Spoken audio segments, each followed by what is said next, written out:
Kobach challenges legitimacy of New Hampshire's 2016 election after out-of-state voter report. Members of President Trump's Election Integrity Commission clashed Tuesday over new claims that thousands of out-of-state voters may have swung last year's election in New Hampshire in Democrats' favor. With the Presidential Advisory Commission on Election Integrity holding its second meeting in New Hampshire, the allegations took center stage. Co-chairman Kris Kobach, Kansas's Republican Secretary of State, challenged the legitimacy of last year's blockbuster Senate election in New Hampshire.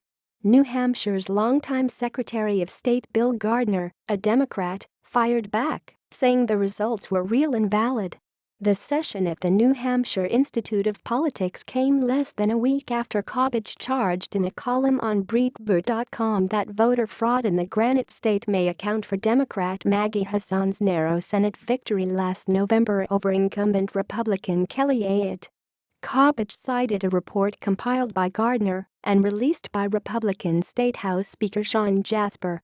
The report, which some Republicans say also could raise questions about Hillary Clinton's narrow win over Donald Trump in the state, showed that more than 5,000 people who registered to vote last November using out-of-state driver's licenses never subsequently obtained in-state licenses or registered their cars in the state. In his article, which was heavily criticized by Democrats, Kobach suggested that the data was proof voter fraud likely led to Hassan's 2017 vote victory over Ayotte out of nearly 750,000 ballots cast. The state's laws allow a person, for instance, a college student, to be domiciled in New Hampshire for voting purposes and still be a resident of another state for driver's licensing purposes. But state law also requires that people who come to live in the state and have a vehicle register it and obtain a New Hampshire driver's license within 60 days. New Hampshire is a swing state. Everybody comes here, Kobach said Tuesday, adding that people are flooding across the border to participate in primaries to possibly cast a vote.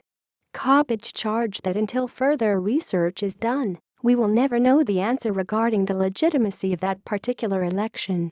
Countering Kobach, Gardner said the problem that has occurred because of what you wrote is that the question of whether our election as we recorded it is real and valid.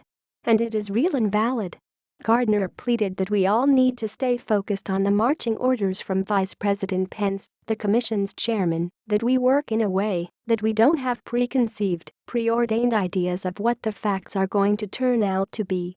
Maine Secretary of State Matthew Dunlap, another commission member, also criticized Kobach, calling his voter fraud allegations reckless. President Trump lost New Hampshire's 4 electoral votes last November to Democratic presidential nominee Clinton by fewer than 2,800 votes. While Trump trounced Clinton in the all-important Electoral College vote, 306 to 232, to win the presidency, he also lost the national popular count by nearly 3 million votes to Clinton. Soon after his victory, Trump claimed he would have won the popular vote if you deduct the millions of people who voted illegally. And he singled out New Hampshire as one of 3 states with serious voter fraud. Democrats argue the commission is a voter suppression effort led by Trump to justify his voter fraud claims. Top New Hampshire Democrats have urged Gardner, who has served more than 4 decades as Secretary of State, to quit the commission. Gardner referenced the incoming fire he's taken in recent days, saying in his opening comments that some have questioned why I am here. After highlighting the state's rich political history, he added that New Hampshire people aren't accustomed to walking away or stepping down from their civic duty, and I will not either. But the commission's role came under attack during a protest outside the New Hampshire Institute of Politics prior to the start of the meeting. The commission should not exist, said Jason Kander, the former Missouri Secretary of State who now heads Let America Vote, a new nonprofit group that works to increase voter participation. Kander, who ran unsuccessfully as a Democrat for U.S. Senate last year, told demonstrators that Trump's allegations of voter fraud are the biggest lie a president has ever told.